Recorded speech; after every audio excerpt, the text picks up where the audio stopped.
Hello everyone! In this video, I'll guide you how to get Robux in Please Donate on Roblox in a simple and effective way. First, you need to create game passes or developer products because that's how people donate to you. Go to the Roblox website, open your profile, create a game, then add a game pass with a price. Once that's done, join Please Donate and claim a booth. Now, edit your booth and add your game passes so others can see and purchase them.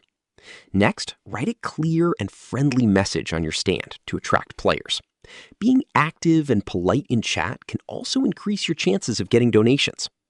You can also customize your avatar or booth to stand out more. Sharing your booth with friends or on social platforms can help bring more visitors.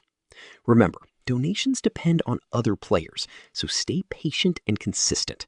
Over time, you can earn Robux as people support you. Subscribe the channel for more videos.